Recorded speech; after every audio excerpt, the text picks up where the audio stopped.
I admit to being a compulsive collector of all sorts of things, but in the mid to late 1950s, as a working student at the Guildhall School of Music and Dramatic Art, I haunted the Uxbridge, Walthamstow, Edmonton libraries looking for speeches, etc.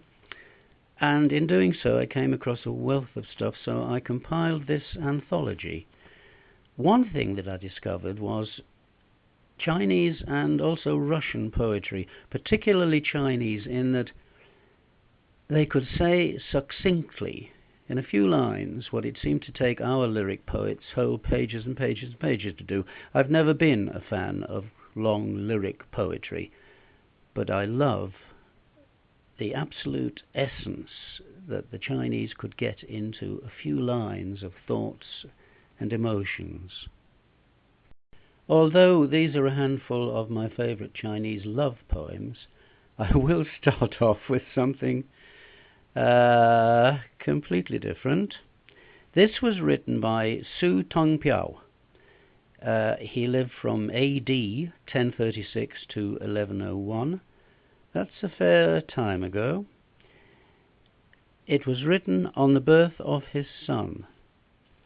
Families, when a child is born, want it to be intelligent. I, through intelligent, having wrecked my whole life, only hope the baby will prove ignorant and stupid. Then he will crown a tranquil life by becoming a cabinet minister.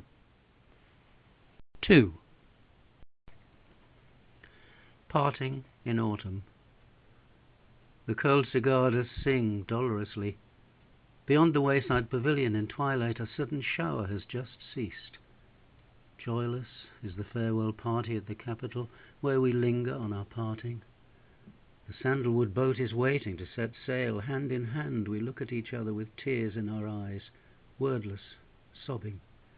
To think that I am going across 1,000 miles of mists and waves, where the evening clouds are deepening and the sky is wide to the south. Fond lovers from of old are pained by parting, which is all the more intolerable in the time of chilly autumn. Tonight, when I become sober from wine, where shall I be? On the willowy banks, with the morning wind and the waning moon? During my absence, all the year round, sunny weather and lovely sights will be to me in vain. Even though I had 1,000 tender thoughts, to whom can I tell them? Lu Yang. 3. Chinese lyric. Anonymous, he complains of a broken assignation. The willows by the eastern gate are deep in sheltering leaves. You said, before the night grows late. Well, there's twittering in the eaves.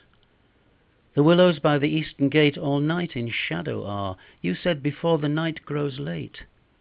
There shines the morning star. BC 826.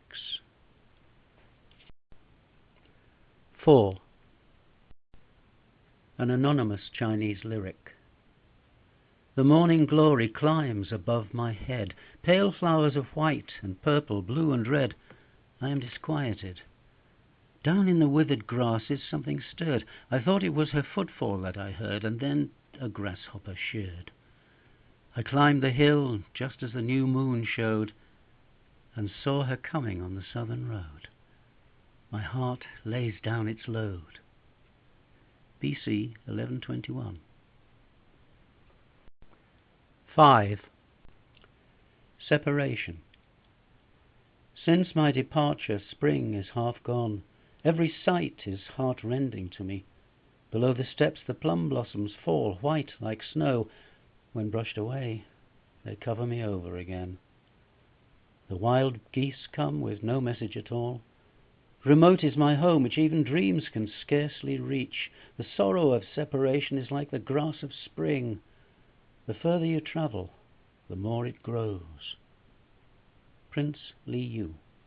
And finally, this is by far my favorite love poem. It was written by Wu Ti, who lived from 157 to 87 BC approximately. He was the 6th emperor of the Han dynasty. It expresses his grief On the death of his mistress, Llewellyn.